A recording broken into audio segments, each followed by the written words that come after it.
আমার বয়স 10 বছর। আমি আমার পরিবারের ছোট ছেলে। চলুন পরিচয় দিয়ে দিই আপনাদেরকে। বাবার নাম শাহেদ আলম আর মার নাম বেনু আক্তার বাই ইউয়ান। বোন ইমা। খুব আদরের ছেলে আমি। পড়ালেখাতে খুব ভালো। আমার রয়েছে বড় ভাই আর ছোট বোন। আমার এই ছোট্ট হাসিখুশি ফ্যামিলি।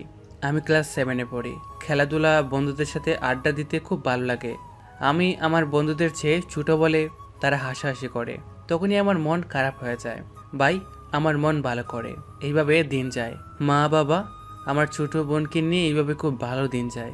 3 দিন পর থেকেই আমার পরীক্ষা শুরু হবে। তাই আজকে মা বাবা ভাই বোন বন্ধুদের নিয়ে আজ পার্টি করছি, কারণ আজ আমার জন্মদিন আর পরীক্ষা শুরু হবে।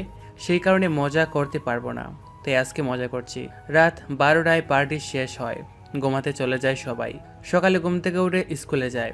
স্কুল শেষে চলে আসি বাসায়। স্কুল অফ হয়ে গেছে। পরীক্ষার দিন খুলবে। এভাবে দেখতে দেখতে 2 দিন পার হয়ে যায়। শুরু হলো আমার পরীক্ষা। রাত জেগে পড়াশোনা, সকালে এক্সাম দেওয়া, এইভাবে চলে যায় আর কয়েকটা দিন। পরীক্ষা 2 দিন পর শেষ হয়ে যায়। আজ আমার পরীক্ষা শেষ হলো। আজ খাওয়ার টেবিলে বলি, আব্বুকে বললাম ঘুরতে। বাবা আমার পরীক্ষা শেষ, চলো না আমরা ঘুরতে যাই। বাবা বলল ঠিক আছে। এই বলে খাওয়া শেষ করে চলে যায় নিজের রুমে। আমি যাই ভাইয়ের সাথে ফুটবল খেলতে, আর মা যায় ফুচকুকে ঘুম থেকে ডাকতে। এইভাবে চলে গেল আরো 2 দিন। সকালে খাবার খেতে বসলাম, তখনই বাবা বলল, আমরা বান্দরবান যাচ্ছি, তুমি কি যাবে? হুম বাবা, আমি অবশ্যই যাব। আমার অনেক দিনের স্বপ্ন। আমার বন্ধুদের কাছ থেকে শুনেছি ওদের ঘুরতে যাওয়ার দিনগুলো। আমারও অনেক ইচ্ছা। আমরা কাল যাচ্ছি বান্দরবান, সকাল সকাল রেডি থেকো। হুম বাবা, ঠিক আছে। এইভাবে চলে যায় দিনটি। সকালে তাড়াতাড়ি করে রেডি হয়ে নিচে এসে দেখি রেডি, আর তাড়াতাড়ি নাস্তা করে রওনা দিলাম বান্দরবনের জন্য। আমি খুব খুশি আজকে বান্দরবন যাচ্ছি বলে। সবাই অনেকটা খুশি, কারণ অনেক দিন পরে যাচ্ছি, কোথাও ঘুরতে যাচ্ছি বলে আনন্দ নিয়ে যাচ্ছি বান্দরবনে। কিছুদিন ছিলাম বান্দরবনে, অনেক কিছু দেখলাম যা আমার খুব ভালো লাগছে। এই দিনগুলো স্মৃতিময় হয়ে থাকবে। আজকে চলে যাব দুপুরে। দেখতে দেখতে সময় হয়ে এলো। বাবা তাড়া দিচ্ছে গাড়িতে উঠতে, কারণ বাবার কি জানি একটা কাজ আছে। তাই রওনা হলাম ঢাকার দিকে। যাওয়ার সময় হঠাৎ করে একটা বড় গাড়ির সাথে ধাক্কা খায়, আর আমার খুব গুরুতরভাবে আহত হয়। এরপরই আমার কিছু মনে নেই। যখনই বলতে তখনই আমি আমাকে হসপিটালে দেখতে পেলাম। বুঝতে পারছি বড় কিছু হয়েছে। আমাকে দেখে ডক্টর যখনই বলে, আপনি আর কোনোদিনও হাঁটতে পারবেন না। যখনই শুনতে পাই আমার পায়ে একটা অবশ হয়ে গেছে, চলতে ফিরতে আর পারবো না, তখনই আমি কাঁদছিলাম। এরপরে বাইয়া আসে। দেখি বায়ার হাত পা ভাঙ্গা, মাথায় ব্যান্ডেজ করা। বায়ার থেকে জিজ্ঞেস করলাম, মা বাবা ফুসকি কই? বায়া কিছু বলতে না পেরে কাঁদতে থাকে, আর একটু পরে অনেক কষ্ট করে বলে, বাবা আমাদের ছেড়ে চলে গেছে অনেক দূরে। এটা শুনতে পেয়ে আমি না বলে চিৎকার করে অজ্ঞান হয়ে গেলাম। এর 1 ঘন্টা পরে জ্ঞান আসলো। বলতে পারি মা খুব গুরুতরভাবে আহত ছিল। তখনই আমি চিৎকার করে বলি, প্লিজ ভাইয়া আমাকে বাবার কাছে নিয়ে চলো, প্লিজ ভাইয়া। মা কই? আমি মার কাছে যাব। তখন মা খুব গুরুতরভাবে আহত। প্লিজ ওনাকে উত্তেজিত হতে দিবেন না, উনি এখনো ভালো করে সুস্থ হয়নি। ঠিক আছে ডক্টর, আমি দেখতেছি ব্যাপারটা। জিজ্ঞাসা করি, আমি কতদিন হসপিটালে ছিলাম? 1 মাস। আমি এতদিন ধরে হসপিটালে ছিলাম ভাইয়া? হ্যাঁ, তুই কোমায় ছিলি। পরে বলি, বাবা কই? কি করছো? বাবাকে দাফন করানো হচ্ছে। আমি কাঁদছি আর বলছি, ভাইয়াকে এমন কেন হলো? আমি বাবাকে শেষবারের জন্য দেখতে পাইনি কেন? কি হয়েছে? আমি আর হারতে পারবো না বলে কাঁদতে থাকি। ভাইয়া আমাকে সান্ত্বনা দেয়। আমার মন ভালো করার জন্য ভাইয়া বলে, তুই ভালো রেজাল্ট করছিস। কেন জানি আমার এই কথা শুনে ভালো লাগলো না। বাবা থাকলে হয়তো ভালো লাগতো। রেজাল্ট ভালো হওয়াতে পার্টি করতো, যা আমার খুব ভালো লাগতো। এর কিছুদিন পরে আমি সুস্থ হলে হসপিটাল থেকে আমাকে রিলিজ দেওয়া হয়। ইরফান বাসায় এসে দেখে মা কাঁদছে। ফুসকেও মায়ের সাথে চিৎকার করে কাঁদছে। এই দৃশ্য দেখে তার বুক ফেটে যাচ্ছিল। মনে হচ্ছিল ছুরি দিয়ে বারংবার কেউ আঘাত করছে। ভাইয়া ওর সাথে কাঁদছিল। আমার এসব সহ্য হচ্ছে না, তাই নিজের রুমে চলে আসি। ভাইও তার সাথে আসে। আমি কিছু না বলে চুপচাপ করে আছি দেখে। কি ঠিক আছিস তুই? আমি কিছু না বলে চুপ করে দেখি, শুধু একটা কথা ভাবছি। মা আমার সঙ্গে কোনো কথাই বলল না। কি হয়েছে মায়ের? এসব ভাবছি তখন। কি হতো তোর? আমি বলি কিছু হয় নাই। ভাইয়াকে মন ঘোরাতে বলি, আমি গোসল করবো ভাইয়া, হেল্প করবে? আচ্ছা চল। এই বলে আমি গোসল করতে চাই। একটু পর মা আসে আর বলে, কবে আসলি তুই? আমি মায়ের এই কথা শুনে অবাক হয়ে তাকিয়েছিলাম। আর কিছু না ভেবে বলি, এই তো একটু আগে। মা কিছু না বলে চুপ থাকে। মা একটু পরে বলে, কি খাবি? মা ভাত নিয়ে আসো, খুব খিদা লাগছে। মা আর কিছু না বলে চলে গেল আমার জন্য খাবার আনতে। একটু পর খাবার আনলো। আনার পর বলল আমাকে খেয়ে নিতে। আমাকে খেয়ে নিতে বলে মা চলে গেল। মার এমন আচরণ আমি খুব অবাক হলাম। আমি একটু পর ভাইয়া আসলো, আমাকে এমন অবস্থা দেখে বলল। কি হয়েছে তোর? কি ভাবছিস এত? আমি আর না পেরে বলি, কি হয়েছে ভাইয়া? মায়ের কি হয়েছে? মা আমার সাথে এমন আচরণ করছে কেন? যে মা আমাকে ছাড়া একটা বিন্দু মাত্র চলতে পারে না, এই মা আমাকে অবহেলা করছে কেন? ভাইয়া আমার কথায় খুব অবাক হলো। ভাইয়া কি বলছিস? তুই কি পাগল হয়েছিস? আমি ভাইয়াকে বললাম, না কেন, আমি পাগল হব? আমার সাথে কথা বলছে না কেন? সাথে এমন করছে কেন? মা আমি কি করেছি? হসপিটালে ছিলাম, মা গিয়েছে কিনা জানি না। খেতে খেতে বললাম, মা ঠিক করে কথা বলছে না কেন? আমি নিজের খাওয়া নিজে খেতে পারবো না, ওটা মা জানে না। ভাইয়া বলল, জানতো তাহলে এমন কেন বললো আমার খাবার আমাকে খেতে? এই কথা শুনে অবাক স্তব্ধ হয়ে গেল।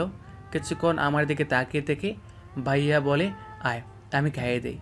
আমি আর কিছু না বলে ভাইয়ার হাতে খেতে থাকি। ওই সময় আসলো ফুসকে এসে বলল, ভাইয়া কেমন আছো তুমি? তোমার খুব লেগেছে তাই না? খুব ব্যথা করছে ভাইয়া? তুমি আমাকে নিয়ে খেলবে না আর কোনোদিন? জানো মা কি বলেছে? তুমি নাকি আর কোনোদিন হাঁটতে পারবে না। মা বলল তুমি নাকি পঙ্গু। আমি আমার ছোট বোনের মুখের ওই কথা শুনে স্তব্ধ হয়ে যাই। সাথে স্তব্ধ হয়ে ভাইয়া এর মাঝে আমার রুমে এলো। মা এসে বলল, তোকে না বলছি ওর কাছে না যাইতে? মায়ের কথা শুনে আমি আর ভাইয়া স্তব্ধ হয়ে গেলাম। এই কথা শুনে আমার বুকটা কেঁপে উঠল। আমি বললাম, কি হয়েছে মা? কেন করছো তুমি আমার সাথে এমন? বলো, আমি কি তোমার সন্তান না? কেন এত অবহেলা করছো? তোমার অবহেলা সহ্য করতে পারি না। তোমার আর বাবাও নেই, তুমিও আমার কাছ থেকে দূরে চলে যাচ্ছ। এমন কেন করছো? কি দোষ আমার মা? তখন সাথে সাথে বলে উঠে মা। তুই একটা পঙ্গু। পঙ্গু কখনো আমার ছেলে হতে পারে না। এই কথা শুনে ভাই আর আমি স্তব্ধ হয়ে রইলাম। পুচকি কান্না করতেছিল, আমি কি করবো বুঝতে পারছি না। যে মাকে ছাড়া আমার এক মুহূর্ত চলে না, সেই মা আমাকে বলে পঙ্গু। আমি কিছু না বলে কাঁদতে থাকি। আমি আর কিছু বললাম না। আমাকে কিছু না বলতে দেখে মা আমার রুম থেকে চলে যায়। একটু পর ভাইয়াও বের হয়ে যায়। এইভাবে চলে গেল কয়েকটা দিন। কারোর সাথে আগের মতো কথা হয় না, খেলাধুলা করা হয় না, কেউ আগের মতো কথা বলি না। ভাইয়াও কেমন যেন চুপচাপ হয়ে যায়, আমার সাথে ঠিকমতো কথা বলে না। আর এগুলোর কারণ আমার খুব কষ্ট হয়, কিন্তু আমি কিছু বলতে পারি না বলে আমার কথা কেউ শুনে না। এই অবহেলা সহ্য হয় না, তাই কিছু বলি না, সব কষ্টে নিজের মধ্যে রাখি। মা ফুসকিকেও আমার কাছে আসতে দেয় না। আর আমার ফুসকিটা আমার জন্য খুব কান্না করে, আর আমার খুব কষ্ট হয়, আর আমি কান্না করতে থাকি। এইভাবে চলে যায় 2টি মাস। আমি আগের থেকে সুস্থ হয়েছি। ঘরের বাইরে সবাই তুচ্ছ তাচ্ছিল্য করে, কিন্তু আগের মতো ঠিক করে কোনোদিন হাঁটতে পারবো না। শরীরে একটা দাগ লেগে গেলে যেমন যায় না, তেমন আমি যে পঙ্গু সেটাও যাবে না। অনেক কষ্ট করে স্কুলে ভর্তি হলাম, শুরু হলো স্কুলে যাওয়া। আজকে ক্লাসে 8ম দিন গিয়ে বসতে না বসতেই একটা ফ্রেন্ড এসে বলল, কিরে পঙ্গু, তুই কেন স্কুলে এলি কষ্ট করে? রাস্তায় বসে ভিক্ষা করলে হয়তো। এই কথা শুনে চুপচাপ বসে থাকি। খুব কষ্ট হয় এইসব শুনে, কিন্তু আমার কিছু করার নেই। সত্যি তো আমি পঙ্গু, আর কোনোদিনও ঠিক করে হাঁটতে পারবো না। এর মাঝে এলো ক্লাসের স্যার এলো, আর কেউ কিছু না বলে যার যার সিটে বসে পড়ে। কিছুক্ষণ পর স্যার রোল কল করে ওইখানে আমায় ডাকে। আমি সাড়া দেই, আর স্যার আমার দিকে তাকিয়ে অবাক হয়ে যায়। স্যার বলল, কই ছিলে এতদিন? আমি যখন স্যারকে বসে বলি তখনই স্যার আমাকে ধমকে বলে। এই ছেলে স্যারদের সাথে বসে বসে কথা বলে। আমি আর কিছু না বলে কষ্ট করে উঠে দাঁড়াই। স্যার আমাকে এইভাবে দাঁড়াতে দেখে বলে, কি হয়েছে তোমার? তুমি এভাবে দাঁড়াচ্ছ কেন? এরপর স্যারকে বলি এক্সাম শেষে ঘুরতে চাই। বান্দরবন থেকে আসার সময় যা হয়েছিল পরে স্যারকে সব খুলে বলি, কীভাবে অ্যাক্সিডেন্ট হয়েছিল। আর এইগুলো বলতেই সেদিনের মুহূর্তগুলো চোখের সামনে বাজতে থাকে, আর আমি কান্না করতে থাকি। আর এইভাবে দিনগুলো চলে যায়। স্যাররা কেউ কিছু না বলেও বাইরে সবাই পঙ্গু বলে হেওয়া করে, আর অবহেলায় দিন পার করতে থাকি। এইভাবে 3টা বছর চলে গেল, কিন্তু মা বাইয়া কারোর সাথে সম্পর্ক ঠিক হয় নাই। এসএসসিতে গোল্ডেন A+ পাই, জেলার প্রথম হওয়াতে সবাই বলা বলি করছে, এই পঙ্গু ছেলে কীভাবে কি মানুষ এগুলো বলছিল। আর স্যারও আমার নামে অনেক তারিফ করলো, এতে খুব খুশি ছিলাম। একটু পরে বাসায় যাই। বাসায় যাওয়ার পরে মা বলল, কি রে, তোর নামে তো অনেক তারিফ শুনছি। সত্যি পাশ করেছিস নাকি টুকি পাশ করেছিস? এই কথা শুনে কান্না আসছিল। আমি বলি, মা খুব প্রার্থনা করে ফাঁস করেছি। মা আমার এই কথা শুনে মা বলে, সর এখান থেকে, দূরে যা, তোর আর কোনো কথা শুনতে চায় না। এই বলে মা চলে যায়। আমি মায়ের এই অবহেলা মেনে নিতে না পেরে রুমে চলে যাই। একটু পর আমার রুমে বাই আসে। বাইকে দেখে বলি, ভাইয়া তুমি এখানে? ভাইয়া বলল, কেন, তোর অসুবিধা হতো নাকি? আমি তাড়াতাড়ি করে বললাম, না না। ভাইয়া আমার এই কথা শুনে দাঁড়িয়ে রইল। আমি ভাইয়াকে বললাম, ভাইয়া আসো আমার পাশে বসো। ভাইয়া বলল, না আমি এখানে ঠিক আছি। কেন, কি হয়েছে আমার পাশে বসলে? ভাই কিছু বলল না, শুধু আমার দিকে তাকিয়েছিল আর কিছু না বলে চলে যায়। আর ভাবতে তাকে হচ্ছে কি, এগুলো ভাবতে ভাবতে আবারও ভাইয়া এলো। আমি ব্রু কুসকে চেয়েছিলাম। একটু চুপ থেকে বলে, মা বলেছে তোকে আর পড়ালেখা না করতে। কেন, কি হয়েছে? আমি কোনো পড়ালেখা করব না, ভাইয়া বলে। দেখ, তুই এতদিন বৃত্তির টাকা থাকার কারণে পড়াশোনা করেছিস, কিন্তু এখন মা তোর কলেজের ফি দিতে পারবে না, কারণ সামনে আমার অনার্সের ফাইনাল এক্সাম। এরপর অনেক খরচ আছে আমার পেছনে, অনেক টাকা যাবে। তাই মা বলতো তুই নাকি কুম্ভর, তোর পেছনে নাকি কোনো খরচ করতে পারবে না। ভাইয়া যখন বলছিল এই কথা শুনে আমার কি করা উচিত, আমি বুঝতে পারছি না কি করব। মা কেন বলছে আমার পেছনে টাকা খরচ করতে পারবে না? আমি ভাইয়াকে বললাম, ভাইয়া আমি পঙ্গু বলে তাই মা আমাকে পড়াতে পারবে না। আর ভাইয়া তুমি তো জানো পড়ালেখা নিয়ে আমার কত স্বপ্ন, কত কিছু করার ইচ্ছা আছে। আমার একজন টপ বিজনেসম্যান হওয়ার স্বপ্ন আছে, ওইটাকে মাটি হতে দিও না ভাইয়া প্লিজ। তুমি তো আমাকে অনেক ভালোবাসতে, তাহলে আজ কেন এমন করছো ভাইয়া? দেখ, তোকে পড়াতে গেলে মা আমাকে পড়তে দিবে না, কিন্তু তোকে পড়ালে তুই যদি জব না পাস তাহলে আমাদের হবে কি? খাবো কি আমরা? বল, পুচকে আছে আমাদের, আমাদের বিয়ে দিতে হবে ওকে, অনেক টাকা লাগবে। তুই একটু বোঝার চেষ্টা কর। কিরে, তুই চুপ কেন? কিছু না, তুমি পড়ালেখা করো, আমি করব না। এর মাঝে মা এলো। মা বলল, ঠিক তো, তুই পড়বি না? আমি বলি, মা আমি পড়বো না, তুমি বাইকে পড়াও। এই বলে আমি চুপ করে দেখি। আমার এই কথা শুনে মা খুব অবাক হয়। আর কিছু না বলে ভাইয়া আর মা চলে যায়। রুম থেকে এইভাবে চলে যায়। আমার পড়ালেখা বন্ধ হয়ে গেছে। ভাইয়া পড়ালেখা করে, আমি সব সময় রুমে বসে থাকি আর মোবাইল থেকে অনলাইনে ক্লাস করি। এভাবেই অনেক দিন পার হয়ে যায়। আগে যাওয়া বলতো, এখন কেউ ঠিক করে কথা বলে না, ঠিক করে খেতে দেয় না। তাতে আমার খুব কষ্ট হয়। এসব অবহেলা আমার আর সহ্য হয় না, কিন্তু কিছু করতে পারছি না। আজ শুক্রবার, নামাজ পড়তে যাই, নামাজ শেষে বাসায় আসি, এসে টেবিলে খেতে বসি। মা খেতে দাও, খুব ক্ষুধা লাগছে, কিন্তু মা আমাকে কিছু বলছে না। একটু পরে ভাইয়া আসে। ভাইয়া বলে, মা খেতে দাও। মা তাড়াতাড়ি করে ভাইয়াকে খেতে দেয় আর ভাইয়াও খেতে থাকে। খাওয়া শেষ করে চলে যায়। আমি অনেকক্ষণ বসেছিলাম, পরে আর না পেরে চলে যাই। ফুসকিকে দেখি না 2 মাস। খুব দেখতে ইচ্ছে করে, কিন্তু মা দেখতে দিত না। এর মাঝে চলে গেল 1 মাস, আর মা সবসময় গালাগালি করে, আমি সব সহ্য করি। অনেক ভেবে চলে যাওয়ার সিদ্ধান্ত নিলাম। আজ রাতে চলে যাব, কিছু কষ্টময় স্মৃতি নিয়ে। কিছু ঘন্টা বাকি আর মাত্র চলে যাব। আমি অবহেলার দিন নিয়ে চলে যাব অনেক দূরে। অনেক রাত হলো। আমি আস্তে আস্তে করে ব্যাগ গুছিয়ে নিলাম। কাউকে কিছু না বলে চলে এলাম বাইরে। রাস্তা দিয়ে হাঁটতে হাঁটতে অনেকটা দূরে চলে আসি। কোথায় যাব কি করব বুঝতে পারছি না। খুব ঘুমও পাচ্ছিল, খুব কষ্ট হচ্ছিল। ঠিক করে না হাঁটতে পারায় কিছুক্ষণ রাস্তায় বসে থাকার পরে আবারও হাঁটতেছিলাম। পকেট থেকে মোবাইলটা বের করি, দেখি রাত তখন 3টা বাজে। তখন কি করব কিছু বুঝতেছি না। এত রাতে কই যাব? আশেপাশে তাকিয়ে দেখি কেউ আসছে কি না, কিন্তু কাউকে দেখতে পেলাম না। একটু পরে হাঁটতে যেতে দেখি একটা মধ্যবয়স্ক লোক আমার দিকে দৌড়ে আসছিল। আমি কিছু না বুঝে তাড়াতাড়ি হাঁটতে থাকি। একটু দূরে যেতে পিছনে তাকিয়ে দেখি মধ্যবয়স্ক লোকটির পিছনে কিছু ছেলে দাওয়া করছিল। এইটা দেখে আমি একটু ভয় পেয়ে যাই। তারপরেও সাহস করে এগিয়ে যাই বয়স্ক লোকটার দিকে। গিয়ে বলি, কে যে আপনারা ওনাকে এভাবে মারধর করছেন কেন? ছেলেগুলো আমায় বলে। ওই তোর কি? আমি ওদের কথায় কান না দিয়ে বলি, ওনাকে ছাড়লে ছাড়ো, না হলে ওই কি করবি রে তুই?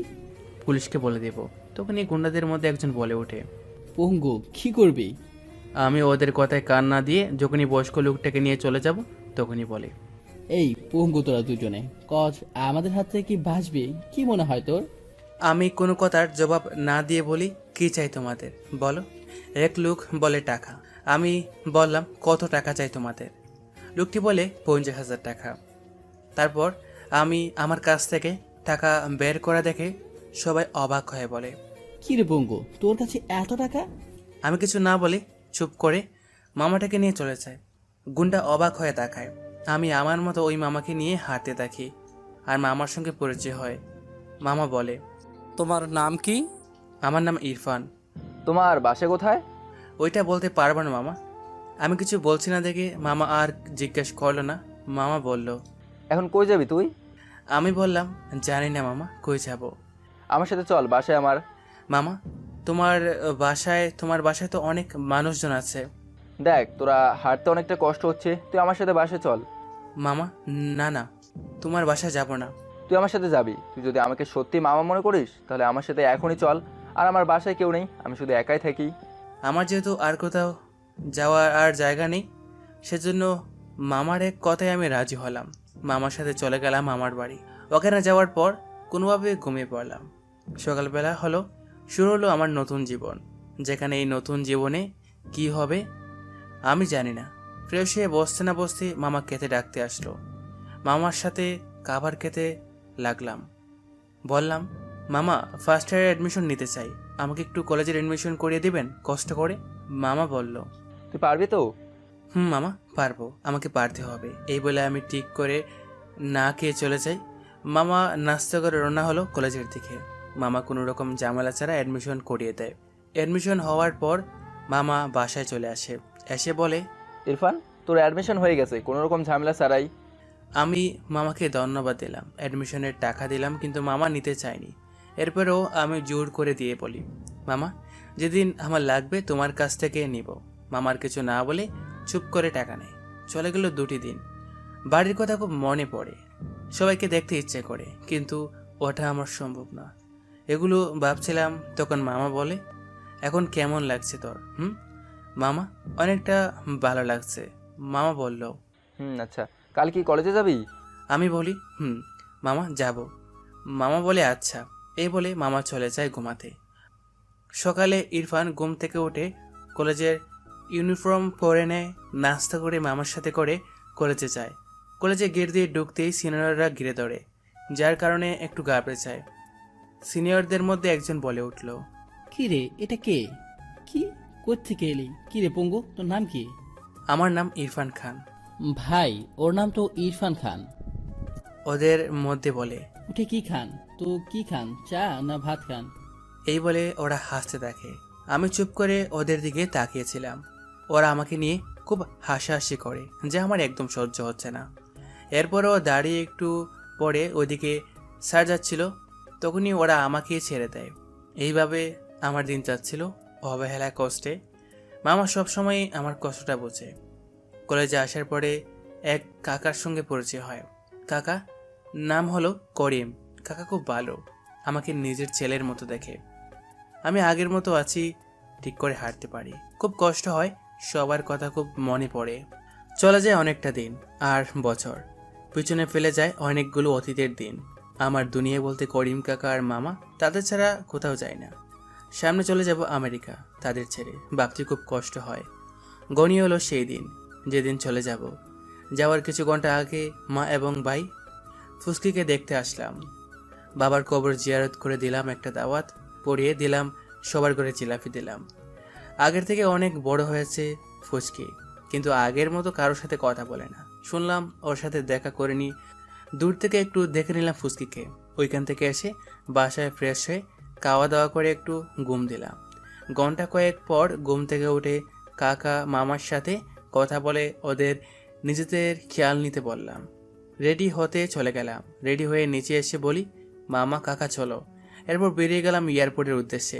যাওয়ার সময় মামা কাকা দুজনে খুব কান্না করতেছিল, কিন্তু আমার কিছু করার ছিল না।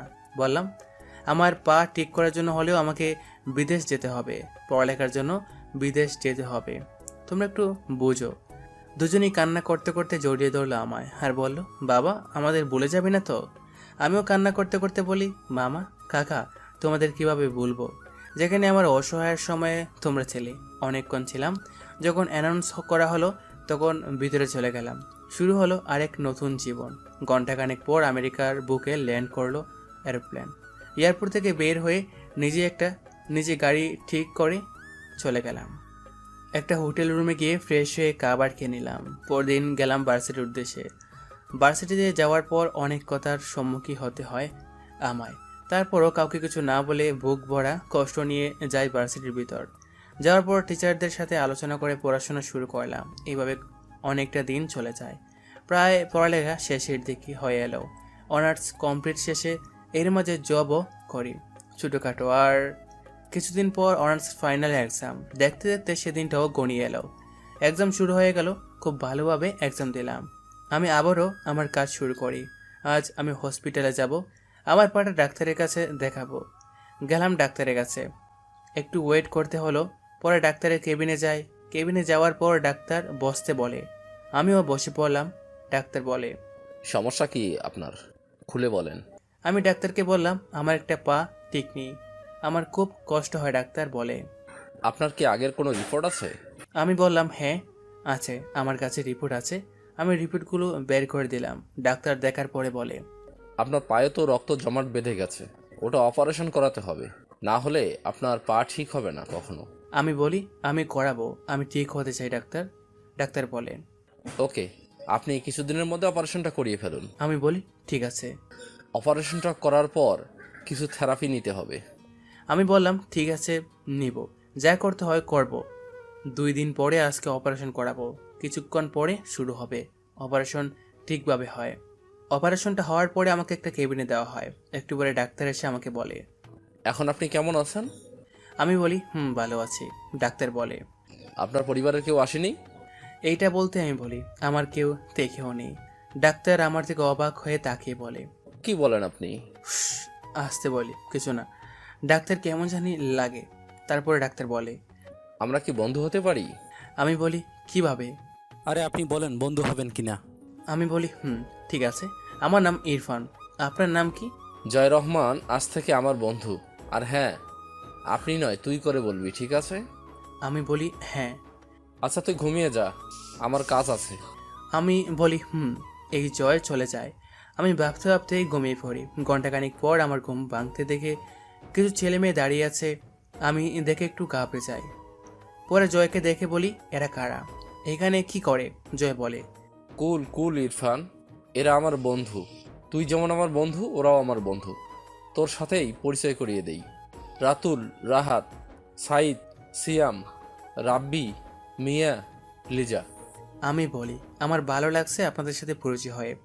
সাইদ মিয়া বলে, ওই তুই করে বল, কিসের আপনি? তুই করে না বললে তোর অপারেশন করব আমি, আর তুই পটল তুলবি। লিজা এই কথা আমি কিছুটা ভয় পেলেও নিজেকে স্বাভাবিক রেখে আর বাকিরা হাসাহাসি করে। আমি বলি, ঠিক আছে। এরপরে আমরা সবাই অনেকক্ষণ গল্প করি। সবাই খুব ভালো। ওরা সবাই ডাক্তার, শুধু সাইদ ছাড়া। সাইদ হলো একজন বিজনেসম্যান। সবাই আমার বয়সী। ওরা সবাই আমার সম্পর্কে জানতে চায়। আমি অনেকটাভাবে আমার ব্যাপারে সবটা বলি। ওরা সবাই অবাক আমার কথা শুনে, কান্না করতে থাকে। আমি এবার ওদের দিকে তাকিয়ে দিকে ওরা কান্না করছে। আমি বলি, কি হয়েছে তোদের? আমাকে মিয়া বলে, তুই হাসিস কিভাবে?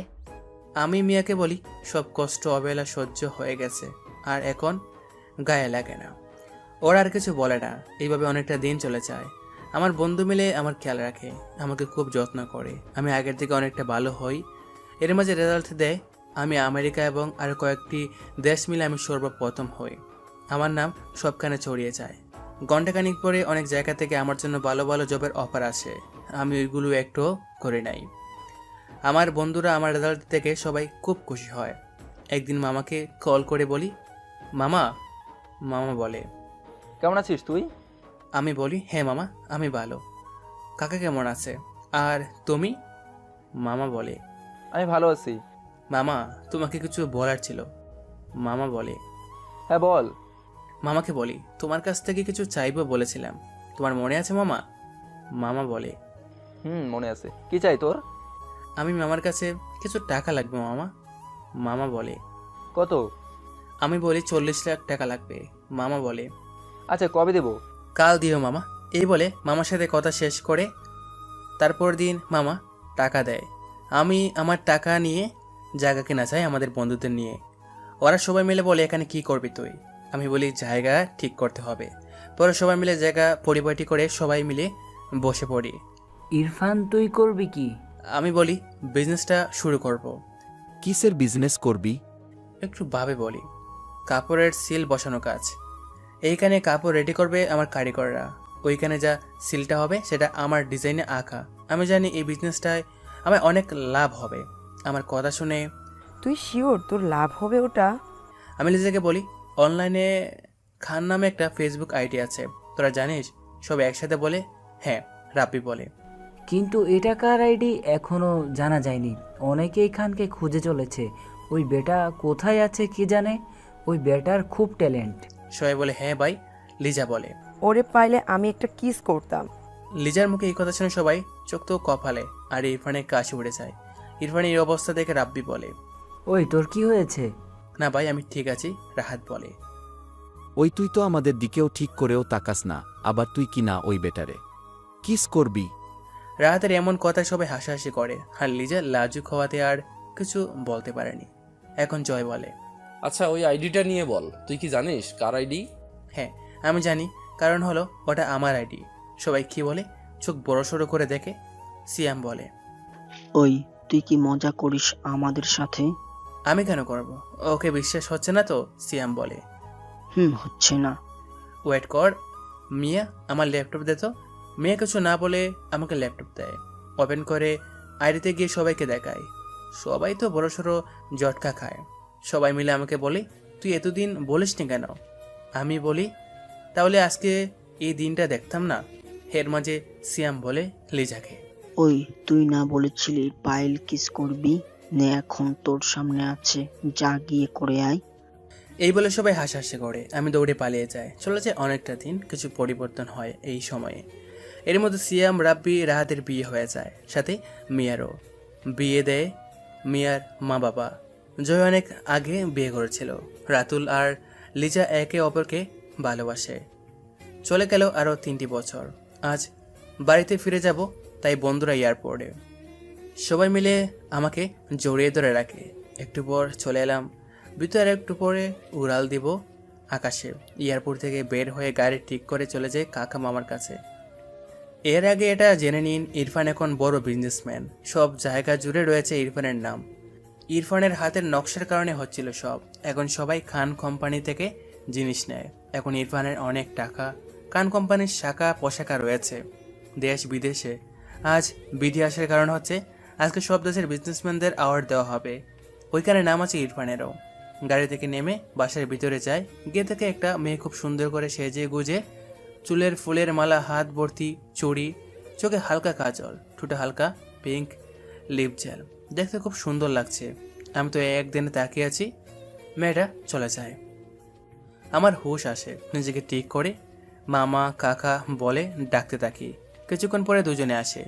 মামা এসে বলে, কে বাবা তুমি? ইরফান বলে, ঠিক জানতাম তোমরা আমাকে ভুলে যাবে। মামা বলে, কিন্তু বাবা তুমি কে? কাকা, মামা, আমি তোমাদের ইরফান। এই কথা শুনে মামা কাকা দুজনে খুব অবাক। তাদের আজকেও কথা হয়েছিল, তখনই ইরফান বলে নাই যে সে আসবে। আর ইরফান যখন আমেরিকা যায় তখন দেখেছে ইরফানকে আর দেখে নাই। ইরফান তাদের জন্য মোবাইল দিলেও তারা চালাতে পারতো না, তাই ভিডিও কলে দেখে নাই কেউ কাউকে। ইরফান মাঝে মাঝে কান্না করত তাদের দেখার জন্য, কিন্তু তারা পারতো না। যখন ইরফান তাদের সামনে দাঁড়িয়ে কল দেয় তখন তারা বুঝতে পারে এটা তাদের সে ছোট্ট ইরফান। তারা দুজনেই মিলে জড়িয়ে ধরে তিনজনে মিলে খুব কান্না করে।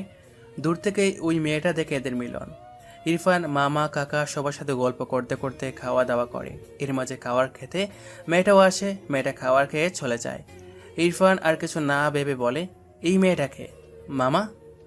মামা বলে, ওটা ভাইয়ের মেয়ে, বেড়াতে আসছে আমার কাছে। মামা, একটু পরে আমি বাইরে যাব, একটা প্রোগ্রাম আছে। মামা বলে, কবে যাবি? এই তো ঘন্টাখানিক পরে যাব মামা। মামা বলে, আচ্ছা। তোমরা চলো আমার সাথে। না বাবা, তোমরা যাও। আমার খেয়ে যাবে। মামা বলে, ইরিনা যাবে তোর সাথে? এই ইরিনটাকে মামা? ওই যে আমাদের সাথে খাবার খেলো ওই ইরিনা। ওকে, আমি যাই আমার রুমে, আমি ঘুমাবো। আর হ্যাঁ, 2 ঘন্টা পর ওকে রেডি থাকতে বলবে, কাকা বলে। আচ্ছা, আমি বলবো। এইটা বলে কাকা চলে যায়। আমিও রুমে চলে আসি আর খানিকটা সময় পরে ঘুমিয়ে পড়ি। 2 ঘন্টা পর ঘুম থেকে উঠে রেডি হয়ে নিচে এসে বলি, কাকা ইরেন কি রেডি হয়েছে? মামা বলে, হ্যাঁ আসছে। মামা আমি বাইরে গাড়ি নিয়ে দাঁড়িয়ে আছি।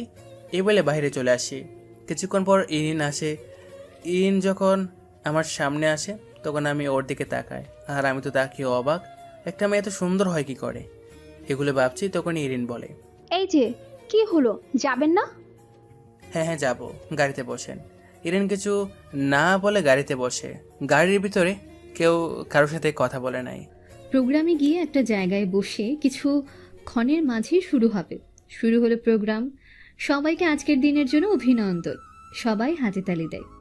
এখন ঘোষণা করা হবে কে অ্যাওয়ার্ড পাবে। একজন একজন করে ঘোষণা করা হয়। সবার শেষে ঘোষণা করে প্রথম হয় ইরফান খান কোম্পানির। সবাই অনেক খুশি হয়। ইরিনাও অনেকটা খুশি হয়। ইরফানকে ডাকে অ্যাওয়ার্ড দিতে। ইরফান যখন নিতে যায় তখন ইরফানকে কিছু বলতে বলে। ইরফান বলে, আজকে আমার এই কষ্টের পেছনে আছে আমার মামা আর কাকা। ওনারা এখানে আসলে আমি এই অ্যাওয়ার্ডটা ওনাদের দিতাম। আমি জানি মামা কাকা আমাকে দেখছে। মামা কাকা তোমাদের অনেক ভালোবাসি। আমি যখন অসহায় ছিলাম তখন মামা কাকা আমার পাশে ছিল।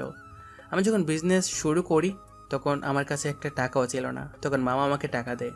পরে আমি বিজনেসটা শুরু করি। আজকে আমি যে জায়গায় দাঁড়িয়ে আছি এইগুলো শুধু মামা আর কাকার কারণে।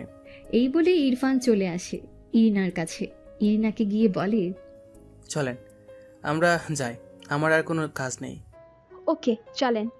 তারপর দুজনেই চলে আসে। ফ্রেশ হয়ে দুজনেই দুজনের রুমেই ঘুমিয়ে পড়ে। সকালবেলা ঘুম থেকে উঠে ইরফান জিম করছিল। সে সময় ইরিনা 3/4 প্যান্ট গেঞ্জি খোলা চুলে ঘুম ঘুম চোখে বেলকনিতে আসে। আসতেই নিচে চোখ যায়, দেখে নিচে ইরফান জিম করছে। খালি গায়ে কিছুক্ষণ তাকিয়ে থেকে তাড়াতাড়ি করে চোখ সরিয়ে নেয়। আর ইরফান অ্যাব দেখছিল। ইরফান ভালো করে তাকাতে ইরফানের চোখ বড়সড় হয়ে যায়, কারণ ইরিনাকে এমনভাবে দেখবে সে ভাবেনি। ইরফান চোখ সরাতে ইরিনা ও ইরফানের দিকে তাকায়। তখনই দুজন চোখে চোখ পড়ে যায় আর দুজন দুজনের মধ্যেই হারিয়ে যায়। ইরিনার হুঁশ আসতেই ইরিনা বেলকনিতে থেকে চলে যায়। ইরিনা যেতে ইরফানেরও হুঁশ আসে। ইরফান জিম করার পর বাসায় চলে আসে। ইরফান রুমে গিয়ে ফ্রেশ হয়ে নিচে এসে নাস্তা করে। অফিসের কিছু কাজে বেরিয়ে পড়ে।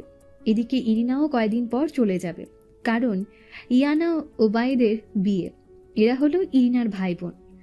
ভাই বোনের মধ্যে ইরিনা ছোট্ট। ইরিনা এবার ইন্টার ফাইনাল পরীক্ষা দেয়। কলেজের সবচেয়ে সুন্দর ইরিনা, এক কথায় বলে সবার গ্রাস। ইরিনাকে অনেকেই বলে ভালোবাসি শব্দটা, কিন্তু ইরিনা সবাইকে না করে। ইরফান ঘরে এসে দেখে ইরিনা টিভি দেখছে। ইরফান চুপচাপ চলে যায় নিজের রুমে। গিয়ে ফ্রেশ হয়ে নিচে এসে ইরিনার পাশে বসে কোনো শব্দ ছাড়া। ইরিনা তখনও অ্যালেন মুভি দেখছে। তখনই অনুভব করে পাশে কেউ বসে আছে। ইরিনাকে আছে ওটা দেখার আগে বাঁচাও বলে। ইরফানকে জড়িয়ে ধরে আর চিল্লাতে থাকে। ইরফান আর না পেরে ইরিনাকে নিজের সাথে মিশিয়ে নেয় আর মুখ চেপে ধরে বলে, আমি ইরফান। এটা বলাতেই ইরিনা একটু শান্ত হয়। ইরিনা হালকা রেগে বলে, আপনি আমাকে এইভাবে ভয় দেখালেন কেন? কবে দেখলাম?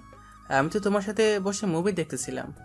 এইটা বলতে দেখে ইরিনা তার দিকে এক দৃষ্টিতে তাকিয়ে আছে। ইরফানও তাকিয়ে থাকতে থাকতে কখন যে তারা একে অপরের খুব কাছে চলে আসে, তাদের মধ্যে কোনো দূরত্ব নেই। ইরফান আর কিছু না ভেবে ইরিনার ঠোঁট নিজের ঠোঁটের মধ্যে নিয়ে নেয় আর খুব সফটলি চুষতে থাকে। আর ইরিনার হুঁশ আসতে ইরফান থেকে ছাড়িয়ে নিতে যায়, তখনই ইরফান শক্ত করে চেপে ধরে। ইরিনা আর না পেরে শান্ত হয়ে যায়। পরে ইরিনাও ইরফানের সাথে সঙ্গ দেয়। যখন ইরফানের হুঁশ আসতেই ইরফান বলে, আমার সাথে চলেন। কই যাব? আমার রুমে চলেন। কিন্তু মুভি? ওটা পরে দেখেন। আচ্ছা। এটা বলে ইরিনার রুমে যায়। রুমে আসতেই ইরফান বলে, আপনি কি কাউকে ভালোবাসেন? না, আমি কাউকে ভালোবাসি না। আমাকে বাসেন? ইরিনা কিছু না বলে চুপ করে থাকে। একটু পর বলে, ভালোবাসি নাকি তা জানি না, তবে আপনার জন্য কেমন একটা অনুভূতি হয় তা আপনাকে বলতে পারবো না। এটা বলে ইরফানের রুম থেকে চলে আসে। ইরফানকে কিছু বলতে না দিয়ে এরপর সবাই মিলে ডিনার করে। সবাই সবার রুমে গিয়ে ঘুমিয়ে পড়ে। সকালে ইরফান ঘুম থেকে উঠে ফ্রেশ হয়ে নিচে এসে দেখে ইরিনা আসেনি। আবার উপরে গিয়ে ইরিনাকে ডেকে তুলে। ইরিনাও ফ্রেশ হয়ে নিচে আসে। দুজনে মিলেই নাস্তা করে। কিছু সময় পর ইরফান এসে বলে, আমার সাথে যাবেন? কোথায়? এমনি করতে। এইটা বলতে ইরিনা বলে, আমি যাব। কিছুক্ষণ পরে দুজন মিলে বের হয়। অনেক জায়গায় যায় দুজনে। আইসক্রিম, বাদাম, ভুট্টা এসব খায় আর খুব মজা করে। আর এগুলো ইরফান মুগ্ধ হয়ে দেখে। এইভাবে চলে যায় অনেক দিন। আজকে ইরিনা চলে যাবে এটা ইরফান জানে না। ইরিনার মনে ছিল না ইরফানকে বলতে। ইরিনার খুব কষ্ট হচ্ছিল ইরফানকে ছাড়া কিভাবে থাকবে সেটা ভেবে। ইরিনা যখন কান্না করছিল তখনই রুমে ইরফান এসে দেখে ইরিনা কান্না করছে। ইরফান একটু ভয় পেয়ে যায় আর তাড়াতাড়ি ইরিনার কাছে এসে বলে, কি হয়েছে তোমার? ইরিনা তখনও কান্না করছিল, কিছুতেই বন্ধ হচ্ছিল না। তাই ইরফান ইরিনার ঠোঁট নিজের ঠোঁটের মধ্যে নিয়ে সফটলি কিস করতে থাকে। এতে ইরিনার কান্না কিছুটা থামে। ইরফান বলে, কি হয়েছে তোমার? আজকে আমি চলে যাব আপনাদের বাসায়। এটা বলে ইরিনা ইরফানের দিকে তাকায়। দেখে ইরফান কেমন করে তাকিয়ে আছে। তাই ইরিনা বলে, কি হয়েছে আপনার? তোমার বাসা কোথায়? ঢাকা মিরপুর। রোড কত নাম্বার? ইরিন বলে, 10 নম্বর। ঠিক আছে, আমি তোমাদের বিয়ের কথা মামাকে বলবো। আর তুমি বাসায় যাবে কেন? আর 2 দিন পরে আমার ভাই আর আপির বিয়ে, তাই। তুমি যাও, আমি তোমার সাথে দেখা করব। ইরিনা কিছু না বলে চুপ করে থাকে। ইরফানও কিছু না বলে চলে আসে নিজের রুমে। ইরফান মনে মনে বলে, আমি অনেকটা দিন তো ছিলাম, কই ওকে তো দেখিনি। আর যাই হোক, এবার বাসায় যাব আর পুচকির সাথে দেখা করব। কিছুক্ষণ পরেই ইরিনা চলে যায়। কিন্তু ইরফানের সাথে দেখা হয়নি, কারণ ইরফান বাসায় ছিল না। তাই আর দেখা হয়নি। ইরিনা চলে যায়। ইরিনার বাসায় একটু পরে ইরফান এসে দেখে পুরো বাড়ি কেমন জানি ফাঁকা ফাঁকা পড়ে আছে। পরে কিভাবে উপরে যায় দেখে ইরিনার বিছানায় একটা কাগজ পড়ে আছে। ওটা হাতে নেয় এবং পড়তে শুরু করে।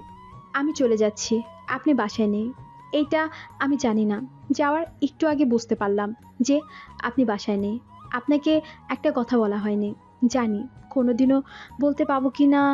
এখন এই কথাটা বলবো না, যেদিন আপনার সাথে দেখা হবে সেই দিন সেই কথাটা বলবো। আর ভালো থাকিয়েন, নিজের খেয়াল রাখিয়েন। ইতি, আপনার ইরিনা। ইরফান এটা পড়ার পরে কি করবে বুঝতে পারছে না। তার কি করা উচিত। ইরফান যখনই ইরিনাকে কল করতে যাবে তখনই মনে পড়ে তার কাছে তো নাম্বারই নেই। ইরফান রাগে দুঃখে মোবাইলটা ছুঁড়ে মারে। এইভাবে একটা দিন চলে যায়। ইরফান ও ইরিনা কেউ কারোর সাথে কথা বলতে পারছে না। দুজনেই একই কষ্ট পাচ্ছে। এইদিকে ইরিনা কারোর সাথে ঠিক করে কথা বলে না, কেমন জানি চুপ করে থাকে। আকাশ চৌধুরী, রিপা চৌধুরী এরা হলো ইরিনার মা বাবা, আর এদের এই বিষয়টা ভাবাচ্ছে। সকালে সবাই উঠে ফ্রেশ হয়ে নিচে আসে, সাথে ইরিনাও আসে। কাউকে কিছু না বলে নিজের খাবার নিজেই খেতে থাকে। মা, আবার কি হয়েছে তোমার? কিছু না বাবা। এই বলে ইরিনা বাকি খাওয়া শেষ না করেই উঠে যায়। আজ ইয়ানা ও বায়েদ একসাথে গায়ে হলুদ, সবাই যার মতো সাজে, কিন্তু ইরিনা শাড়ি পরতে পারে না। তাই ইরিনা নিজের রুমে বসে থাকে। কিছু সময় পরে ইরিনার মা আসে ইরিনার রুমে। বলি, কি হলো তোমার? তুমি রেডি না হয়ে বসে আছো কেন? মা, তুমি জানো আমি শাড়ি পরতে পারি না, তাহলে শাড়ি কেন? তোমাকে তো তোমার ভাইয়া বলেছে কি কিনবে, কিনো। তুমি ওগুলোর দিকে তাকাও নাই? ইরিনা কিছু না বলে চুপ করে থাকে। এদিকে এসো, আমি পরিয়ে দেই। ইরিনা কিছু না বলেই চুপ করে মার কাছে গিয়ে শাড়ি পরে নেয়। ইরিনার মা ইরিনাকে শাড়ি পরিয়ে দিয়ে বলে, তুমি রেডি হয়ে সেজেগুজে নিচে এসো, সবাই তোমার জন্য অপেক্ষা করছে। ওকে। ইরিনার মা যেতে ইরিনাও রেডি হয়ে নিচে আসে। কোনো দিকে না তাকিয়ে ভাইয়ার কাছে যায়। এইদিকে ইরিনা কেমন সাজে দেখে ইরফানের হার্টবিট বেড়ে যায়। হলুদের উপর লাল পাড়ের শাড়ি, তার সাথে হালকা সাজ, দেখতে পরীর মতো। ইরফান এসবই দেখছিল। তখনই ইরিনা ইরফানের পাশে বসে। ভাইয়াকে হলুদ দিয়ে আবার এসে একটা মোবাইল নিয়ে সোফায় বসে পড়ে ইরিনা। মোবাইলে তো আর ফেসবুক বিদেশে ভিডিও যাবি দেখছিল। না, তাই আর কি? ইরফান ইরিনাকে বলে, এই যে আমার হলুদ পরি। হঠাৎ করে এমন ডাকে ইরিনা কিছুটা ভয় পায়। ইরিনাকে ভয় পেতে দেখে ও কিছু না বলেই চুপ করে থাকে। ইরিনা পাশে তাকায়, তখন ইরফানকে দেখে অবাক হয়ে যায়। ইরফানও ইরিনার দিকে তাকিয়ে আছে। তাকিয়ে থাকতেই ইরিনা কান্না করে দেয়। ইরফান তাড়াতাড়ি করে বলে, এই চুপ কর, একদমই কান্না করবে না। ইরিনা কিছুই না বলেই কান্না করতে করতে উপরে চলে যায়। ইরফান বুঝতে পারে ইরিনার অভিমান। ইরিনাকে কান্না করতে দেখে ফেলে আকাশ চৌধুরী, ইরিনার বাবা। ইরিনার বাবা ইরিনার পিছে যেতে ধরে। তখনই দেখে একটা ছেলে ইরিনার কাছে যাচ্ছে। ইরফানকে ভালো করে দেখেনি, তাহলে চিনতে পারত টপ বিজনেসম্যানকে। ইরিনার বাবাও কিছু না ভেবেই এবং ইরিনার পেছনে যেতে থাকে। যেতে যেতে দেখে একটা রুমের মধ্যে যাচ্ছে, তার সাথে পেছনে ছেলেটাও যাচ্ছে। গিয়ে দরজার পাশে দাঁড়িয়ে থাকে ইরিনা। বিছানায় বসে বসেই কান্না করছে। তখনই ইরফান গিয়ে পেছন থেকে জড়িয়ে ধরে বলে, সরি পিচ্চি পরিটা। ইরিনা তখনও কান্না করছিল। ইরফান বলল, প্লিজ চুপ হও না, তোমার কান্না আমার একদম সহ্য হয় না। ইরফানের কথায় ইরিনা কিছুটা শান্ত হয়। ইরিনা ইরফানের কাছ থেকে নিজেকে ছাড়িয়ে নেয়। ইরফান বলে, প্লিজ রেগে তোকে না, প্লিজ। তুমি কি জানো আমি বাড়ির সামনে দাঁড়িয়ে আছি গাড়ি নিয়ে, না ঘুম না খাওয়া। ও হ্যাঁ, তুমি কি করে জানবে? তুমি রুম থেকেও বাইরে যাও না। আমি তো জানি আমার পিচ্চিটা কিছু না খেয়ে আছে। আমার পিচ্চিটার যে খুব মন খারাপ, কেউ কি সে খবর রাখে? সরি পিচ্চি, খুব সরি। তুমি যা বলবে আমি তাই করব। তাও তুমি রাগ করো না প্লিজ, প্লিজ পিচ্চি। ইরিনা এতক্ষণ যাবৎ ইরফানের কথা শুনছিল। ইরিনা বলে, আমি আপনার বস, কথা শুনবো। যদি আপনি আমার কথা শুনেন তো কি শোনাবেন? বলো কি করতে হবে। এখন আপনি কান ধরে উঠবোস করবেন, তাও আমি যতক্ষণ আপনাকে না বলবো। এখন কি রাজি তো? ওকে। এই বলে ইরফান কান ধরে উঠবস করতে থাকে। কিছুক্ষণ পরে ইরিনা বলে, হয়েছে, এবার আপনি আমার এই রুমটা পরিষ্কার করেন। ইরফান আর দেরি না করে রুমটা পরিষ্কার করে। ইরিনা বলে, এই নিন, এটা খেয়ে নিন। ইরফান খেয়ে বুঝতে পারবে এটা মরিচের গুঁড়ার পানি। ইরফান খেয়েও কিছু না বলে যখনই ইরিনা ইরফানের কাছে যায় কিস করতে, তখন ইরফান বলে, ইরিনা এই ঠিক না, তুমি আমার জালটা খেয়েও না। এই বলে ইরিনাকে কপাল ছোট করে কিস করে। আমি জাল সহ্য করে নেব, কিন্তু তোমার চোখের পানি সহ্য করতে পারবো না। এই বলে ইরিনাকে শক্ত করে জড়িয়ে ধরে। ইরিনাও এই কথা শুনে কান্না করে দেয়। ইরফান বলে, আবার কান্না করতেছো? আমি বলছি না তুমি কান্না করবে না। করব না। এবার বলো, তুমি বলে এসেছিলে আমাকে নাকি কি বলবে? বলো তো। কি বলবে বলো? I love you. এই কথা শুনে ইরফানকে আর পাইকে খুশিতে আত্মহারা হয়ে ইরিনাকে নিয়ে ঘুরতে লাগলো। এমন সময় ইরিনার চোখ যায় দরজার দিকে। দেখে বাবা দাঁড়িয়ে আছে আর খুব রাগী চেহারা করে। এইটা দেখে কিছুটা ভয় পায়। ইরফান ইরিনাকে এমন ভয় পেতে দেখে ইরফানও কিছুটা ভয় পায়। ইরফান ইরিনাকে কোল থেকে নামিয়ে জিজ্ঞেস করে, কি হয়েছে তোমার? এই বচ্চি কথা বলো। এতক্ষণে ইরফান দেখে ইরিনা দরজার দিকে তাকিয়ে। ইরফানও তাকিয়ে দেখে ইরিনার বাবা দাঁড়িয়ে আছে। ইরফান একবার ইরিনার দিকে তাকায়, আরেকবার ইরিনার বাবার দিকে তাকায়। আকাশ চৌধুরী এসে ওদের সামনে দাঁড়ায় আর বলে, আপনি এখানে? আমি বাবু মামার সাথে এসেছি। আর এই মেয়েটা কি হয়? ইরফান সোজাভাবে বলে, কিছু হয় নাই, এখন যা হয় তা হয়তো আপনার পছন্দ না হতে পারে। তারপরে বলি, আমার জিএফ, আমি তাকে খুব ভালোবাসি আর সেও আমাকে খুব ভালোবাসে। আমরা 2 দিন দূরে ছিলাম। দেখলেন তো আপনার মেয়ে কেমন ছিল, আর আমিও ভালো ছিলাম না। আর আমি চাই না পিচ্চি কোনো রকম কষ্ট পাক। যে ওকে কষ্ট দিবে তাকে আমি ছাড়বো না। এইটা যাতে সবার মনে থাকে। পিচ্চি তুমি এদিকে এসো, আমি তোমাকে সাজিয়ে দেই। এরপর ইরিনাকে সাজিয়ে দেয় আর বলে, পিচ্চি আমি নিচে যাচ্ছি, তুমি এসো। আর যাওয়ার সময় বলে, সরি আঙ্কেল, আপনি যদি কষ্ট পান তাহলে আমাকে মাফ করবেন। ইরফান এই বলে নিচে আসে।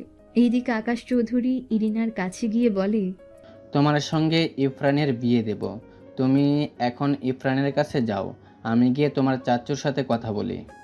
এই বলে আকাশ চৌধুরী আর ইরিনা দুজনেই নিচে আসে। সবাই তো হা হয়ে ইরিনাকে দেখছে। এত সুন্দর করে সাজিয়েছে বলার বাইরে, কিন্তু এটা কেউ জানে না ইরফান ইরিনাকে সাজিয়েছে। ইরিনা গিয়ে ইরফানের পাশে বসে।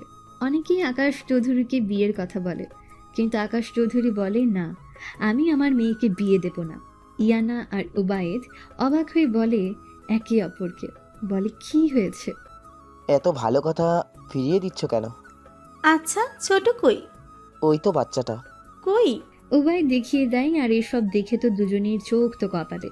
যে মেয়ে কিনা কোনোদিন কোনো ছেলের সঙ্গে মিশা তো দূরে থাক, কথাও বলে নাই, সে কিনা এত বড় একজন টপ বিজনেসম্যানের সাথে বসে গল্প করছে।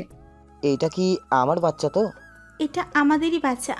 পরে ওবায়েদ আর ইয়ানা আকাশ চৌধুরী থেকে জানতে পারে, আর সবাই মেনে নেয়। কিন্তু ইরফানের পরিবার সম্পর্কে কেউ কিছু জানে না। ইরফান কিচ্ছু বলেনি। পরে গায়ে হলুদ শেষে সবার মতো ঘুমিয়ে পড়ে, আর ইরফানকে আলাদা রুম দেওয়া হয়। সকলে ঘুম থেকে উঠে ফ্রেশ হয়ে সবাই একসাথে নাস্তা করে নেয়। সবাই মিলে গল্প করছিল, তখনই আকাশ চৌধুরী মানে ইরিনার বাবা বলে, সবার রেডি হয়ে নাও, আবার মেয়ের বাড়িতে যেতে হবে। সবাই চলে যায় রেডি হতে। ইয়ানাও চলে নিজের রুমে, কারণ পার্লারের মেয়েরা আসে। এইদিকে ইরিনা কালো আর গোল্ডেন কম্বিনেশনের মধ্যে লেহেঙ্গা পরে, সাথে ম্যাচ করে এক পাথরের লকেট আর 2 কানে 2টা ইয়াররিং দেয়। হাত ভর্তি কালো আর গোল্ডেন কম্বিনেশনের মধ্যে চুড়ি দেয়, আর চুলগুলো খোলা রাখে। সবাই রেডি হয়ে নিচে নামে, কিন্তু ইরিনা নামে না। যার মতো সে এসে চলে যায়। একটু পরে ইরিনা আসে, সবাই দেখে হা হয়ে থাকে। ওবায়েদ বলে বসে, বাচ্চা, আজকে আমার আর ইয়ানা বিয়ের বলে মনে হয়। আমার তো মনে হয় আজকে তোমার বিয়ে, আর দিয়ে দেবো নাকি? এই কথা শুনে ইরিনা, কেন তোমার এমন মনে হলো? আমি তো বেশি সাজি না তাহলে? কারণ তুমি আগে কোনোদিন এইভাবে সেজেছ, তাই বলল ভাইয়া এই কথা। তো এখন আগে সাজিনি নাই তো কি হয়েছে, এখন সেজেছি। ইরিনা এই কথায় সবাই হেসে দেয়। ইরিনার বাবা বলে, হচ্ছে, এবার চলো। এতক্ষণ ধরে কেউ ইরিনার দিকে তাকিয়েছিল সেটা কেউ দেখেনি। হঠাৎ ইয়ানা দেখে ইরফান ইরিনার দিকে মুগ্ধ হয়ে তাকিয়ে আছে। ইরিনাকে হালকা ধাক্কা দিয়ে বলে, বাচ্চা দেখো তোমার দিকে ইরফান কিভাবে তাকিয়ে আছে। এমন বলাতে ইরিনা লজ্জা পায়। আকাশ চৌধুরী তাড়া দিয়ে বলে, চলো। এখন সবাই মিলে যখন গাড়িতে উঠে পড়ে, তখন ইরফান যায় ইরফানের গাড়ির কাছে। তখন আকাশ চৌধুরী বলে, বাবা তুমি এই গাড়িতে ওঠো। আমি আর ইরিনা এই গাড়িতে করে যাই। না, এই গাড়িতে করে যাও। ইরফান না পেরে ইরিনাদের গাড়িতে করে যায়। এইদিকে ইরফান আর ইরিনা দুইজনে গাড়িতে গল্প করতে করতে কখন যে চলে আসে কেউ বলতে পারে না। সবাই যখন এক করে নেমে যায়, তখন ইরফান আর ইরিনা নেমে আসে। এইদিকে সবার মধ্যে হইচই পড়ে যায়, বর এসেছে বলে। ইরিনা যখনই যেতে নেয় তখনই দেখে ইরফান দাঁড়িয়ে আছে।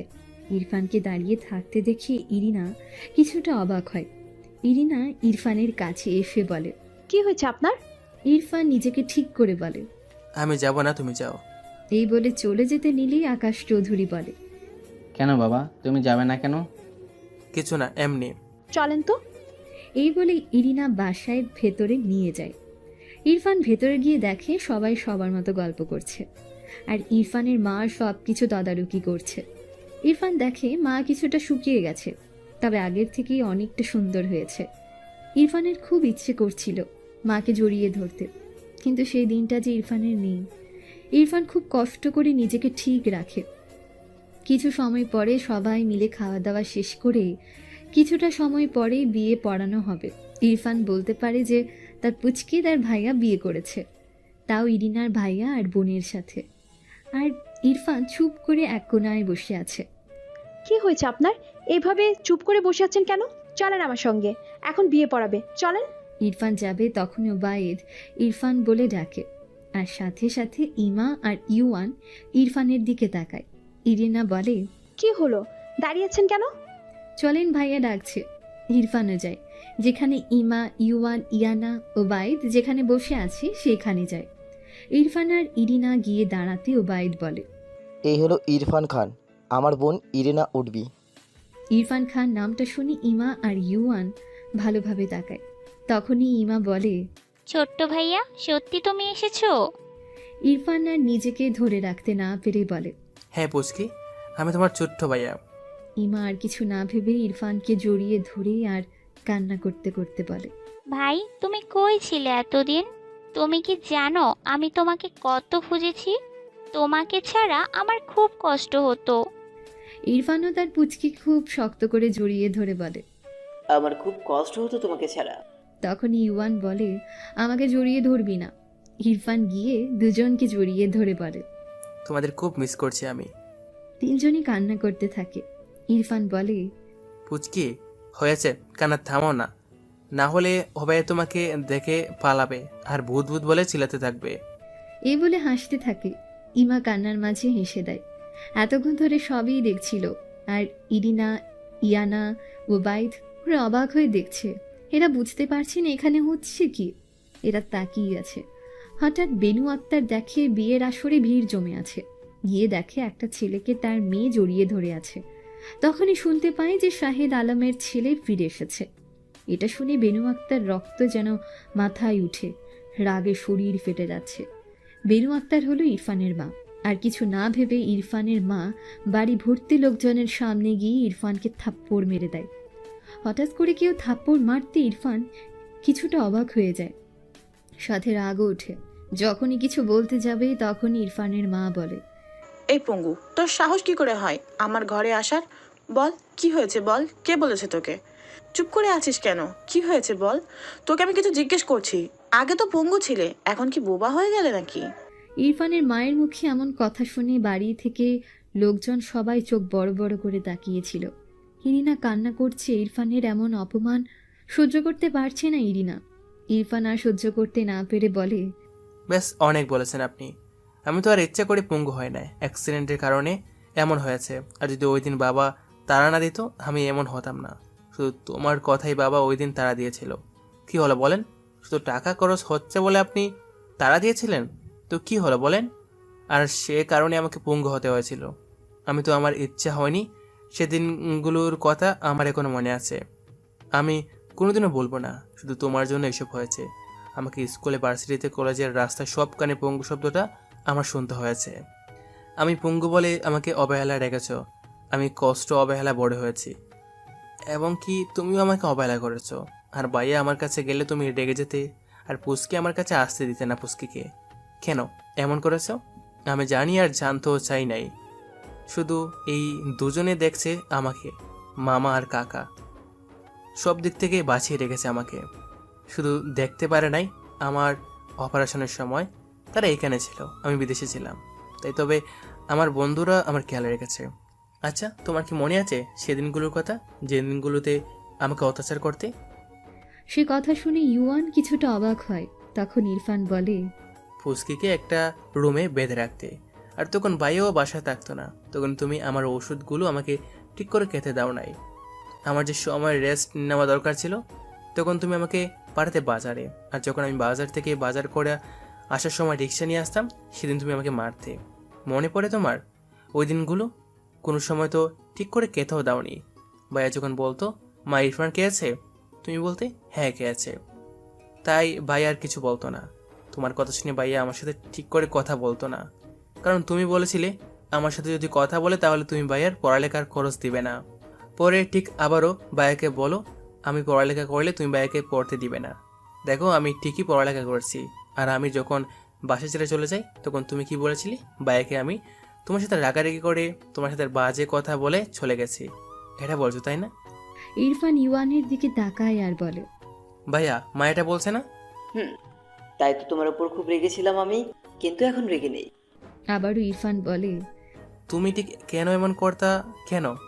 ওটা এখন আমি জানি, কারণ তুমি মনে করতে বাবা মরে যাওয়ার আমার হাত আছে, আমি কিছু করি নাই। এখন যদি আমি বলি বাবার মৃত্যুটার জন্য তুমি দায়ী, তখন তুমি কি করবে বলো? আসলেই তো তুমি তো টাকা খরচ হচ্ছে বলে তারা দিয়েছিলে, মনে আছে? আমার ঠিক সব কিছু মনে আছে। আমি ঠিক করে খেলতে পারি নাই, সবাই আমাকে নিয়ে হাসাহাসি করতো যে পুচকিকে ছাড়া আমি কোথাও যেতাম না, ওকে ছাড়া ঘুমাতাম না, খেতাম না। সেখানে এতগুলো বছর ওর কাছ থেকে দূরে ছিলাম শুধু তোমার জন্য। তখনই বাসায় আসে জায় রহমান, রাহুদ, রাহাত, সাইদ, সিয়াম, রব্বি, মিয়া, লিজা।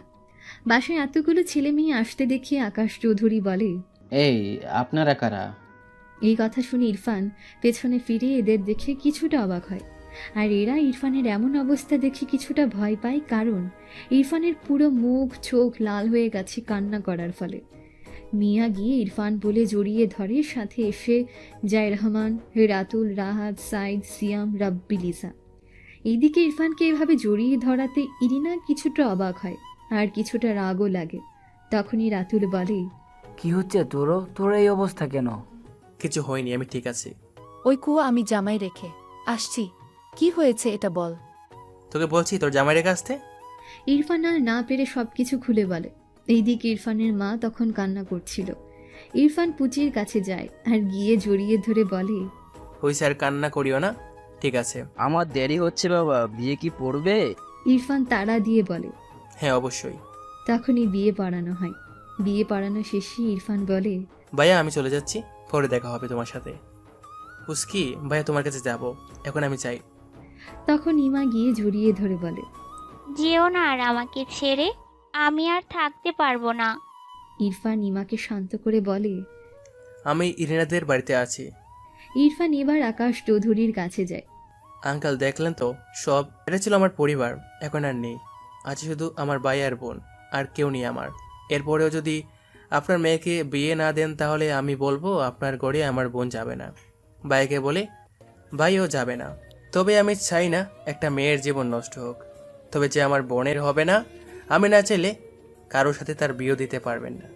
আমি আর আমার বোন না চাইলে কিচ্ছু করতে পারবেন না, আমার বিশ্বাস। আর যদি তাও না হয় তাহলে আপনার মেয়েকে নিয়ে গেলাম। এই বলে ইরফান ইরিনাকে নিজের সাথে করে নিয়ে আসে আর সবাই অবাক হয়ে দেখছে। বাসায় আসতেই যায় রহমান, রাতুল, রাহাত, সাইদ, সিয়াম, রাব্বি, লিজা। এরা শুধু তাকিয়ে তাকিয়ে দেখছে এটা কোন ইরফান।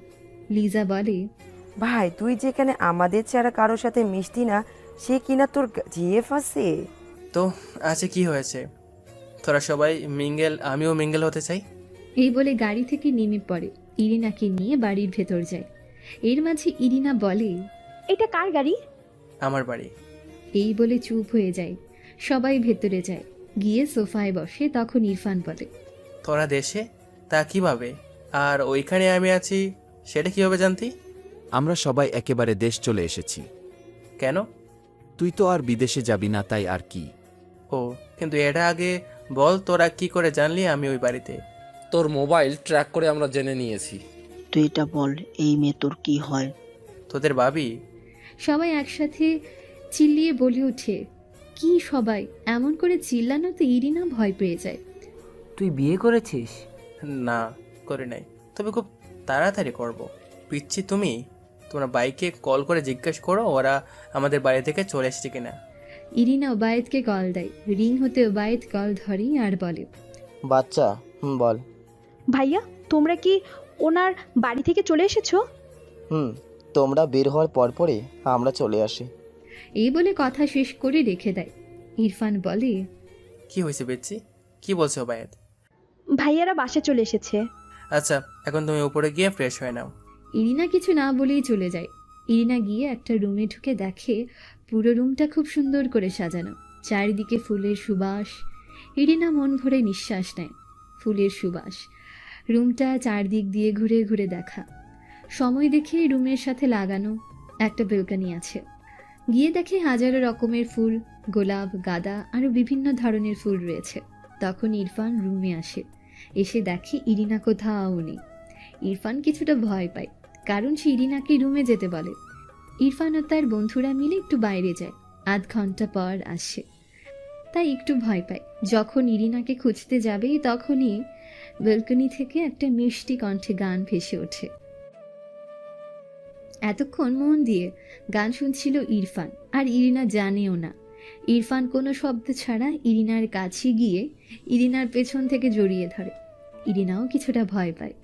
যখন চিৎকার করতে যাবে তখন ইরফান বলে, আমি।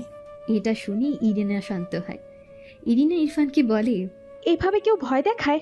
উফ, আমি তোমাকে ভয় দেখাই নাই, তুমি তো ভয় পাইছো।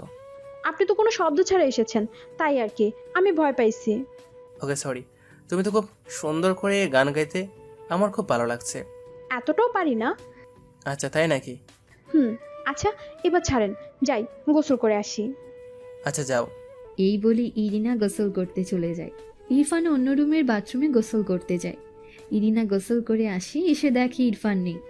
ইরিনা যখন আয়নার সামনে দাঁড়িয়ে চুল মুছবে তখন দেখে ইরফান রুমে আসছে চুল মুছতে মুছতে। তোমার হয়েছে? হুম। তখন ইরফান ভালো করে তাকিয়ে নেয়। যখন ইরফান তাকায় তখন দেখে ইরিনা হালকা সাদা কালারের 3 পিস পরেছে, দেখতে খুব সুন্দর লাগছে। ইরফান মুগ্ধ হয়ে তাকিয়ে আছে। যখন ইরফান ইরিনার কাছে যাবে তখন ইরিনা বলে, খুব ক্ষুধা লাগছে, আমি কিছু খাবো। তুমি বসো, আমি খাবার আনছি। ওকে। ইরফান যায় খাবার আনতে, খাবার নিয়ে আসে, এসে ইরিনাকে নিজ হাতে খাইয়ে দেয়। ইরিনাও খুশি মনে খেয়ে নেয়। এইভাবেই দিনগুলো যায়। একদিন ইরিনার বাবা আসে, তখন ইরফানও বাসায় ছিল।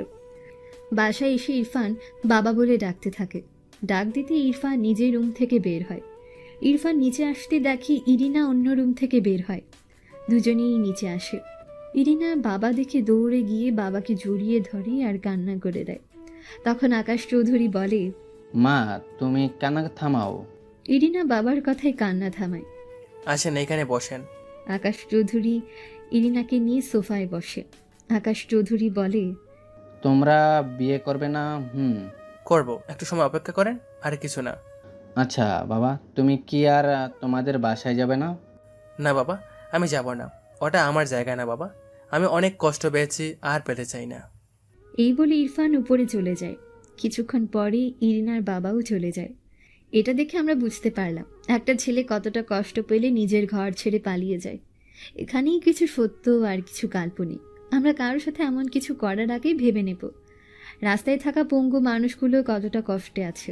যদি আমার কেউ পঙ্গু হয়, তখন যদি আমাদেরকে কেউ পঙ্গু বলে ডাকে, তখন কেমন লাগবে আমাদের? ভুল কিছু হলে মাফ করবেন ভাইয়া, আপুরা। এইভাবে অনেকটা বছর চলে যায়। ইরফানের সাথে সবার সম্পর্ক ঠিক থাকলেও কিন্তু মায়ের সাথে ইরফানের সম্পর্ক ঠিক হয়নি। ইরফানের মা অনেক চেয়েছে যোগাযোগ করতে, কিন্তু পারেনি। ইরফান এখন এখানে বিজনেস সামলায়। বন্ধুরা সবাই তার সাথে এখনো আছে। ইরফান এখন ইরিনাকে বিয়ে করেছে, তাদের খুব সুখের সংসার। ইরিনা কনসিভ করেছে, এতে ইরফান খুব খুশি। ইউয়ান, ইয়ানা তাদের একটা 3 বছরের ছেলে আছে। ইমা ও বাইদ তাদেরও 3 বছরের ছেলে আছে।